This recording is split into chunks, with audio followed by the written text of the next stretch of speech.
ଜୀବନରେ ସବୁଠୁ ବଡ଼ ପ୍ରଶ୍ନ କେଉଁଥିରେ ଯାହା ମଣିଷ ସଦାକାଳ ପାଇଁ ଅଟକିଯାଏ ତାହା ହେଉଛି ମାୟା।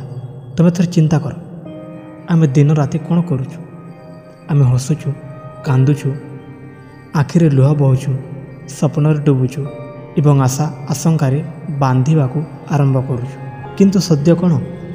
ସତ୍ୟ ହେଉଛି ଏହିସବୁ କେବଳ ଏକ ମାୟାର ଜାଲ ଅଟେ। ତୁମେ ଯେତେବେଳେ ଛୋଟ ଥିଲ, ମନେ ପକାଅ, ମୋତେ ଏକ ଖେଳଣା ମିଳିଲେ ମୁଁ ସବୁଠୁ ଖୁସି। ସେ ଖେଳଣା ମିଳିଲା, କିନ୍ତୁ କିଛି ଦିନ ପରେ ଆଉ ଏକ ନୂଆ ଖେଳଣା ପାଇବା ପାଇଁ ଇଚ୍ଛା ଆସିଗଲା। ବଡ଼ ହେଲ, ଭାବିଲ ମୋତେ ଭଲ ବସ୍ତ୍ର, ଭଲ ଜୁତା, ଭଲ ମୋବାଇଲ ଦରକାର। ସେସବୁ ମିଳିଲା, କିନ୍ତୁ ପୁଣି ମନ ଖାଲି ରହିଗଲା। ପରେ ଭାବିଲ ଭଲ ପରୀକ୍ଷାରେ ନମ୍ବର, ଭଲ ଚାକିରି, ସୁନ୍ଦର ଘର। ଗୋଟିଏ ଗୋଟିଏ କରି ସବୁ ମିଳିଗଲା, କିନ୍ତୁ ସେ ଶାନ୍ତି, ସେ ତୃପ୍ତି, ସେ କେବେ ବି ମିଳିଲା ନାହିଁ। ଏହାକୁ କୁହନ୍ତି ମାୟାର ଜାଲ। ମାୟାର ଜାଲ ହେଉଛି ସେ ଅଦୃଶ୍ୟ ସୂତା ଯେଉଁଥିରେ ଆମେ ସବୁ ଇଚ୍ଛାରେ, ସବୁ ଆସକ୍ତିରେ, ଭୟରେ ବାନ୍ଧି ହୋଇ ପଡ଼ିଛୁ। ଜଣେ ପକ୍ଷୀ ଯେମିତି ଆକାଶରେ ଉଡ଼ିବାକୁ ଚାହେଁ କିନ୍ତୁ ଜାଲରେ ଫସିଯାଏ, ଠିକ୍ ସେମିତି ମଣିଷ ମଧ୍ୟ ମାୟାର ଜାଲରେ ଫସିଯାଉଛି। ତୁମେ ଭାବିକି ଦେଖ, ମୋ ପାଖରେ ଏତେ ସମସ୍ୟା, ମୁଁ କିପରି ମାୟାରୁ ମୁକ୍ତି ପାଇବି? କିନ୍ତୁ ତୁମେ ବୁଝିକି ଦେଖ, ମାୟା ଖରାପ ନୁହେଁ, ମାୟା ହେଉଛି ପରୀକ୍ଷା। ଭଗବାନ ମଣିଷକୁ ପରୀକ୍ଷା କରିବା ପାଇଁ ମାୟାର ସୃଷ୍ଟି କରିଛନ୍ତି।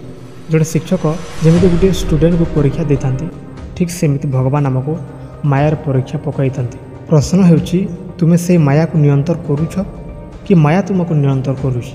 ଏହି ମାୟା କାହିଁକି ଜାଲ ଅଟେ? କାରଣ ଏହା ତୁମକୁ ଭୁଲ ସତ୍ୟର ବାନ୍ଧି ଦିଏ। ତୁମେ ଥରେ ଭାବିକି ଦେଖ, ତୁମକୁ ଟଙ୍କା ମିଳିଲେ ସବୁ ସମସ୍ୟା ସମାଧାନ ହୋଇଯିବ, କିନ୍ତୁ ଦେଖିବାକୁ ଗଲେ ମିଲିନିୟର ମାନେ ମଧ୍ୟ କେତେ ଡିପ୍ରେସନରେ, କେତେ ଦୁଃଖୀ ଅଛନ୍ତି। ତୁମେ ଭାବିଲ ମୋତେ ପ୍ରେମିକା ମିଳିଲେ, ସାଥୀ ମିଳିଲେ ସବୁଠୁ ଖୁସି ପାଇଯିବି, କିନ୍ତୁ କେତେ ଲୋକ ପ୍ରେମରେ ବିଫଳ ହୋଇ ଲୁହରେ ବୋହି ଯାଉଛନ୍ତି। ତୁମେ ଭାବିକି ଦେଖ, ମୋତେ ସଫଳତା ମିଳିଲେ ମୋର ନାମ, ମୋର ପରିଚୟ ଗଢ଼ି ଉଠିବ, କିନ୍ତୁ ସଫଳତା ପରେ ମଧ୍ୟ ଖାଲିପନ କେବେ କେବେ ଜୀବନକୁ ଖାଇଦିଏ। ସତ୍ୟ ହେଉଛି ମାୟାର ତୁମକୁ ସେ ସତ୍ୟରୁ ଦୂର କରିଦିଏ ଯାହା ତୁମକୁ ମୁକ୍ତି ଦେଇପାରେ। ତୁମକୁ ମାୟାର ଜାଲରୁ ବାହାରିବା ପାଇଁ ପ୍ରଥମ ପଦକ୍ଷେପ ହେଉଛି ବୁଝିବ, ହଁ ମୁଁ ଏହି ଜାଲରେ ଅଛି। ଯେଦିନ ତୁମେ ବୁଝିଲ ମୋର ଆସକ୍ତି, ମୋର ଇଚ୍ଛା, ମୋର ଭୋଜ ସବୁଟାକୁ ମାୟାର ସୂତା, ସେ ଦିନରୁ ତୁମେ ଜାଗୃତ ହେବ। ଜୀବନଟା ହେଉଛି ଏକ ସ୍ୱପ୍ନ। ଆମେ ଏହି ସ୍ୱପ୍ନରେ ନାୟକ ହୋଇ ବଞ୍ଚୁଛୁ, କିନ୍ତୁ ସତ୍ୟର ଦର୍ଶକ କିଏ? ସତ୍ୟର ଦର୍ଶକ ହେଉଛନ୍ତି ତୁମର ଆତ୍ମା। ଆତ୍ମା ସଦାକାଳ ଶାନ୍ତ, ନିର୍ମଳ, ପବିତ୍ର, କିନ୍ତୁ ମାୟାରେ ଅଟକି ଯାଇଥିବାରୁ ଆମେ ସେ ଆତ୍ମାର ଶାନ୍ତିକୁ ଅନୁଭବ କରିପାରୁନାହିଁ। ପ୍ରଥମେ ଗୋଟିଏ କଥା ବୁଝିବା ଆବଶ୍ୟକ, ମାୟାରୁ ପଳାଇବା ସମ୍ଭବ ନୁହେଁ। ଆମେ ଯେପରି ଜଲରେ ପଡ଼ିଲେ ଆମକୁ ପହଁରିବା ପାଇଁ ଶିଖିବାକୁ ପଡ଼େ, ଠିକ୍ ସେହିପରି ମାୟାରେ ପଡ଼ିଲେ ଆମକୁ ଆମର ମନର ନିୟନ୍ତ୍ରଣ ଶିଖିବାକୁ ପଡ଼ିବ। ମାୟାକୁ ଛାଡ଼ିଦେବାର କଥା ନୁହେଁ, ମାୟାର ପ୍ରଭାବ ବୁଝିବା ଏବଂ ତାକୁ ଆତ୍ମାର ପଥରେ ପରିଣତ କରିବାର କଥା। ତୁମେ ମନେ କର, ସାଗରରେ ମଧ୍ୟ ଅସୀମ ତରଙ୍ଗ। ଜଣେ ଅଜ୍ଞାନୀ ଲୋକ ସେହି ତରଙ୍ଗକୁ ଦେଖି ଭୟରେ ଡୁବିଗଲେ, କିନ୍ତୁ ଜଣେ ନାବିକା ସେହି ତରଙ୍ଗକୁ ନାଭିଗେସନ୍ ପାଇଁ ବ୍ୟବହାର କଲେ। ତାହା ହିଁ ଜୀବନର ଗୁପ୍ତତା। ମାୟା ତୁମକୁ ଡୁବାଇ ପାରେ, କିନ୍ତୁ ମାୟା ତୁମକୁ ଉପରକୁ ଉଠାଇ ଶକ୍ତି ମଧ୍ୟ ରଖିଥାଏ। କିନ୍ତୁ କିପରି? ପ୍ରଥମ ମନ୍ତ୍ର ହେଉଛି ସଚେତନତା। ତୁମେ ନିଜକୁ ପ୍ରଶ୍ନ କର, ମୁଁ ଯାହା ଚାହିଁଛି ସେ କଥାରେ କିଛି ସତ୍ୟ ରହିଛି କି ନାହିଁ? ମୋର ଏହି ଲୋଭ, ଏହି ଆସକ୍ତି କାଲିରେ ମଧ୍ୟ ସେପରି ଗୁରୁତ୍ୱ ରହିଛି କି? ଜଣେ ମଣିଷ ସଚେତନ ହେଲେ ମାୟାର ପ୍ରଭାବ କମିଯାଏ, କାରଣ ମାୟା କେବଳ ଅସଚେତନତା ମନକୁ ବାନ୍ଧିପାରେ, ସଚେତନ ମନକୁ କେବେ ବି ବାନ୍ଧିପାରେ ନାହିଁ। ତୃତୀୟ ହେଲା ଅସ୍ଥାୟିତ୍ୱର ସ୍ମରଣ। ତୁମେ ଯାହାକୁ ନେଇ ଦୁଃଖ କରୁଛ ସେହି ଦୁଃଖ ସଦାକାଳ ପାଇଁ ନୁହେଁ। ତୁମେ ଯାହାକୁ ନେଇ ଖୁସି ହେଉଛ ସେହି ଖୁସି ମଧ୍ୟ ସଦାକାଳ ପାଇଁ ନୁହେଁ। ସବୁଟା ଆସିଥାଏ ଓ ଯାଇଥାଏ। ତୁମର ଟଙ୍କା, ତୁମର ସମ୍ପର୍କ, ତୁମର ଶରୀର ସବୁଟା ଅସ୍ଥାୟୀ, କିନ୍ତୁ ତୁମର ଆତ୍ମା ସେଇଟା ହେଉଛି ଶାଶ୍ୱତ। ତୃତୀୟ କଥା ହେଉଛି ଭକ୍ତି ଏବଂ ସମର୍ପଣ। ଭଗବାନଙ୍କ ପାଖରେ ନିଜର ଇଚ୍ଛା ଛାଡ଼ିଦେଲେ ମାୟାର ଜାଲ ଧୀରେ ଧୀରେ ଶିଥିଳ ହୋଇଯାଏ। କାରଣ ମାୟା ସେହି ପର୍ଯ୍ୟନ୍ତ ଶକ୍ତିଶାଳୀ ଯେ ପର୍ଯ୍ୟନ୍ତ ଆମେ ମୁଁ ଏମିତି କହୁ ଚାଲିଥିବା। ଯେଦିନ ଆମେ କହିଲା, ହେ ପ୍ରଭୁ ସବୁ ତୋର, ମୁଁ କେବଳ ଦର୍ଶକ, ସେ ଦିନରୁ ମାୟାର ସୂତା ହାତରୁ ଖସି ଯାଇଥାଏ। ଜୀବନରେ ଦୁଃଖ କାହିଁକି ଆସୁଛି? କାରଣ ଆମେ ଯାହାକୁ ଶାଶ୍ୱତ ଭାବିବା ଉଚିତ ନୁହେଁ, ସେ ତାକୁ ଶାଶ୍ୱତ ଭାବୁଛୁ। ଆମେ ଶରୀରକୁ ଆତ୍ମା ଭାବୁଛୁ, ଟଙ୍କାକୁ ସୁଖ ଭାବୁଛୁ, ମଣିଷଙ୍କର ମତାମତକୁ ସତ୍ୟ ଭାବୁଛୁ। ଏହା ହିଁ ମାୟାର ଚାଲ। ସତ୍ୟକୁ ଦେଖିବା ପାଇଁ ଆନ୍ତରିକ ଦୃଷ୍ଟି ଦରକାର। ଏକ ସାଧାରଣ ଉଦାହରଣ ନିଅ। ଜଣେ ଛାତ୍ର ପରୀକ୍ଷା ଦେବାକୁ ବସିଲା। ସେହି ପ୍ରଶ୍ନଗୁଡ଼ିକୁ ଦେଖି ଜଣେ ଛାତ୍ର ଭୟରେ ଫିଲ୍ କରିଗଲା। ଅନ୍ୟ ଜଣେ ଛାତ୍ର ସାହସରେ ସେହି ପ୍ରଶ୍ନକୁ ସମାଧାନ କଲା। ପ୍ରଶ୍ନ ଦେଖିଲା କିନ୍ତୁ ଦୃଷ୍ଟିଭଙ୍ଗୀ ପରିବର୍ତ୍ତିତ ହେଲା। ମାୟା ମଧ୍ୟ ସେହି ପ୍ରଶ୍ନପତ୍ର ଭଳି। ତୁମେ ଭୟରେ ହାରିଲେ ବି ସାହସରେ ପାସ୍ କରିବ, ସେଥିରେ ତୁମର ଚେତନା ନିର୍ଣ୍ଣୟ ହେବ। ତେଣୁ ମାୟାର ଜାଲରୁ ବାହାରିବା ଆରମ୍ଭ ହେଉଛି ସଚେତନତା, ଅସ୍ଥାୟିତ୍ୱର ସ୍ମରଣ ଏବଂ ଭକ୍ତିର ସମର୍ପଣ। କିନ୍ତୁ ଏହା ସବୁଥିରେ ସହଜ ନୁହେଁ। ମାୟାର ସବୁଠୁ ବଡ଼ ଶକ୍ତି କ'ଣ ଜାଣିଛ? ସେଇଟା ହେଉଛି ଭ୍ରମ। ମାୟା ତୁମକୁ ସତ୍ୟକୁ ଲୁଚାଇ ଦିଏ ଏବଂ ଭୁଲକୁ ସତ୍ୟ ପରି ଦେଖାଏ। କିନ୍ତୁ ମାୟାର ସବୁଠୁ ବଡ଼ ଶକ୍ତି କ'ଣ? ଭ୍ରମ। ଭ୍ରମ ଯାହାର ସତ୍ୟକୁ ଲୁଚାଇ ଦିଏ ଏବଂ ଅସତ୍ୟକୁ ସତ୍ୟ ପରି ଦେଖାଇ ଦିଏ। ଦେଖ, ରାତିର ଅନ୍ଧାରରେ ରାସ୍ତାରେ ତୁମେ ଗୋଟିଏ ରସିକୁ ଦେଖିଲ। ଅଜ୍ଞାନରେ ତୁମେ ଭାବିଲ ସାପ ଅଟେ। ହୃଦୟରେ ଭୟ ହେବ, ଶରୀର କମ୍ପିବ। କିନ୍ତୁ ସକାଳେ ଆଲୋକରେ ଦେଖିଲ ସେଟା ହେଉଛି ସାପ ନୁହେଁ, କେବଳ ରସି। ସାପର ଭୟ ସବୁ ଭ୍ରମକୁ ଆସିଗଲା। ଜୀବନରେ ମଧ୍ୟ ମାୟା ସେଇଭଳି ରସିକୁ ସାପ ପରି ଦେଖାଏ। ତୁମେ ଭାବିକି ଦେଖ, ମୋର ସମ୍ପତ୍ତି, ମୋର ପଦ, ମୋର ଲୋକମାନେ ସଦାକାଳ ପାଇଁ ମୋ ସାଙ୍ଗରେ ରହିବେ। କିନ୍ତୁ ସତ୍ୟ କ'ଣ? ଦିନେ ନା ଦିନେ ସବୁ ଛାଡ଼ିଯିବ। ତୁମର ସାଙ୍ଗ, ତୁମର ପରିବାର, ତୁମର ଶରୀର, କେହି ସଦାକାଳ ପାଇଁ ସାଙ୍ଗରେ ରହିନଥାଏ। କିନ୍ତୁ ମାୟାର ଭ୍ରମରେ ଆମେ ଅସ୍ଥାୟୀକୁ ଶାଶ୍ୱତ ଭାବୁଛୁ। କିନ୍ତୁ ପ୍ରଶ୍ନ, ଏହି ଭ୍ରମକୁ କିପରି ଭେଦିବା?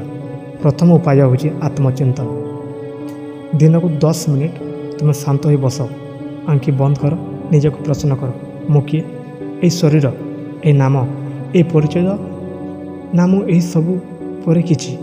ଧୀରେ ଧୀରେ ମନକୁ ବୁଝିବାକୁ ଲାଗିବ, ହଁ ମୁଁ ଆତ୍ମା, ମୁଁ ସଚେତନତା। କିନ୍ତୁ ଏହି ଅନୁଭବ ହେଉଛି ମାୟାର ପ୍ରଥମ ଜାଲର ଭାଙ୍ଗିବାର ଆରମ୍ଭ। ଦ୍ୱିତୀୟ କଥା ହେଉଛି ମନରେ ସାକ୍ଷୀ ଭାବ। ତୁମକୁ ଦୁଃଖ ଲାଗୁଛି, ରୁଷୁଛ, ଲୋଭ ଆସୁଛି, ସେହି ମୁହୂର୍ତ୍ତରେ ତୁମେ ନିଜକୁ କୁହ, ମୁଁ ଏହି ଭାବନା ନୁହେଁ, ମୁଁ କେବଳ ଦର୍ଶକ। ଜଣେ ସିନେମା ହଲ୍ରେ ବସିଥିବା ଦର୍ଶକ ସେମାନଙ୍କର କେତେ ଦୁଃଖୀ କିମ୍ବା କେତେ ଖୁସି ହୋଇଥାନ୍ତି, କିନ୍ତୁ ସେ ତୁମର ଯଥାର୍ଥ ନୁହେଁ। ଠିକ୍ ସେମିତି ତୁମର ମନରେ ସବୁ ଭାବନା, ସେମାନେ କେବଳ ସିନେମାର ଦୃଶ୍ୟ, ତୁମେ ସଦାକାଳ ପାଇଁ ସାକ୍ଷୀ। ତୃତୀୟ କଥା ହେଉଛି କୃତଜ୍ଞତା।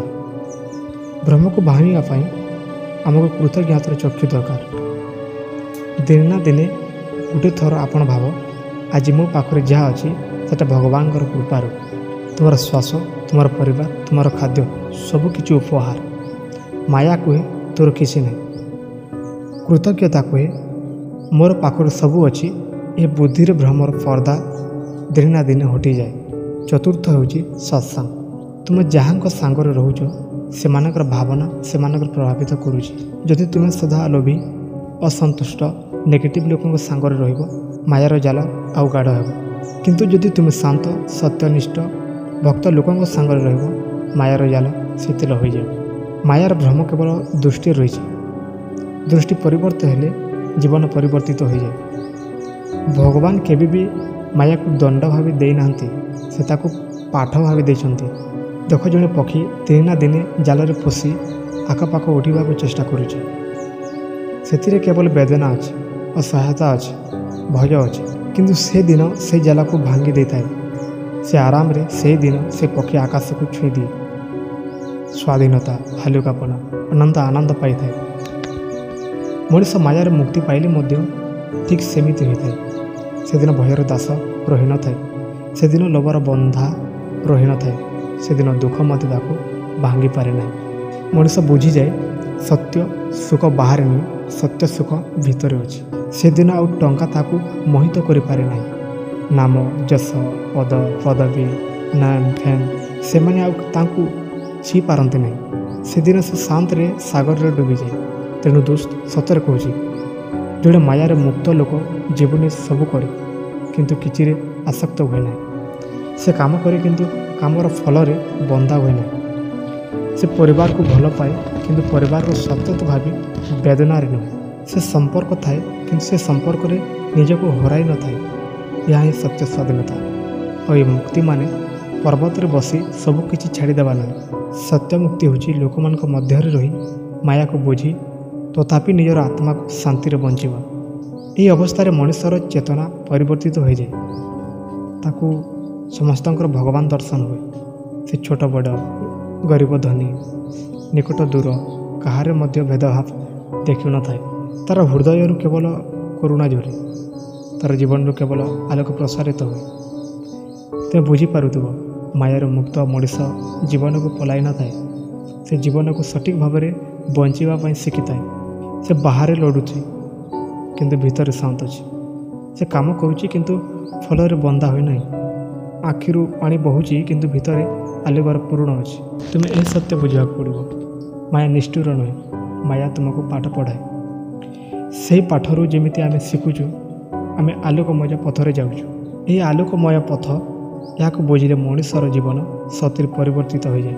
ସେଦିନ ମଣିଷ ଆଉ ଜୀବନରେ ହାରିଯାଏ ନାହିଁ, ସେଦିନ ସେ ସତ୍ୟରେ ଜିତିଯାଏ। ଦେଖ, ଜୀବନର ସର୍ବୋଚ୍ଚ ସଫଳତା ଧନ ଦୌଲତ ନୁହେଁ। ସର୍ବୋଚ୍ଚ ସଫଳତାର ନାମ ଯଶ ମଧ୍ୟ ନୁହେଁ।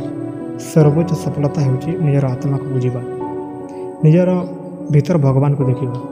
ସେଦିନ ମଣିଷ ବୁଝିଯାଏ, ମୁଁ ମାଟିର ମଣିଷ ନୁହେଁ, ମୁଁ ସମୟୀନ ନୁହେଁ, ମୁଁ ଅମର ଆତ୍ମା।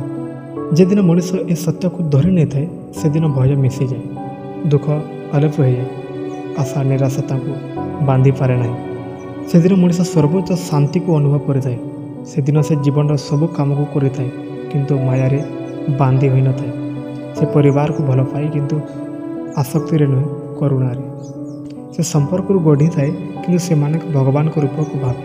ତେଣୁ ଦୋସ୍ତ, ଏହା ହିଁ ହେଉଛି ମାୟାକୁ ଜିତିବାର ଫଳ।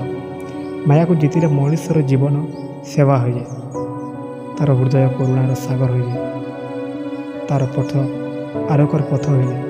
ସତ୍ୟରେ ଜଣେ ମଣିଷ ଯେତେବେଳେ ମାୟାର ଜାଲକୁ ବୁଝି ଦେଖିଥାଏ, ସେଦିନ ସେ ଜୀବନକୁ ନ ଭାବରେ ବଞ୍ଚିଥାଏ। ସେଦିନ ସେ ନିଜକୁ ହରାଇ ନାହିଁ, ନିଜକୁ ପାଇଥାଏ। ଜୀବନ କେବଳ ଖାଇବା, ପିଇବା, ଧନ ସଞ୍ଚୟ କରିବା ଏହା ନୁହେଁ। ଜୀବନର ମୂଳ ଅର୍ଥ ହେଉଛି ସତ୍ୟକୁ ଖୋଜିବା, ମାୟାରୁ ମୁକ୍ତି ପାଇବା ଓ ନିଜର ଭିତରେ ଅମର ଆଲୋକକୁ ଜଗାଇବା। ଏହି ଅବସ୍ଥାକୁ ପହଞ୍ଚିବା ମଣିଷ ଭଗବାନଙ୍କ ପ୍ରିୟ ହୋଇଯାଏ। ସେଦିନ ସେ ଦେଖିଥାଏ ସବୁକିଛି ଭଗବାନ, ସବୁ ଜଣେ ଭଗବାନ ଓ ମଧ୍ୟ ଭଗବାନଙ୍କର ଛୋଟିଆ ଅଂଶ। ତେଣୁ ଆଜିର ଏହି ଭିଡ଼ିଓର ଶେଷ କଥାରେ କହିବାକୁ ଚାହୁଁଛି ଯେ ମାୟାରେ ଫସ ନାହିଁ, ମାୟାକୁ ବୁଝ। ସମ୍ପର୍କରେ ରୁହ କିନ୍ତୁ ବନ୍ଧନରେ ରୁହ। ଧନ କମାଅ କିନ୍ତୁ ଲୋଭରେ ନୁହେଁ। ଜୀବନ ବଞ୍ଚ କିନ୍ତୁ ସତ୍ୟରେ ନିଜକୁ ହରାଅ ନାହିଁ। ତୁମେ ଯେଉଁଦିନ ଏ ସତ୍ୟକୁ ବୁଝିପାରିବ, ସେଦିନ ତୁମର ଜୀବନ ଦୁଃଖରୁ ସୁଖ, ଅନ୍ଧାରକୁ ଆଲୋକ, ମାୟାରୁ ସତ୍ୟ ପର୍ଯ୍ୟନ୍ତ ଯାଇପାରିବ। ତେଣୁ ଦୋସ୍ତ, ଏ ଭିଡ଼ିଓ ଏପର୍ଯ୍ୟନ୍ତ ଯଦି ଦେଖୁଛ, ତେବେ କମେଣ୍ଟ କରିକିରି କହ କି ଏ ଭିଡ଼ିଓ କେମିତି ଲାଗିଲା।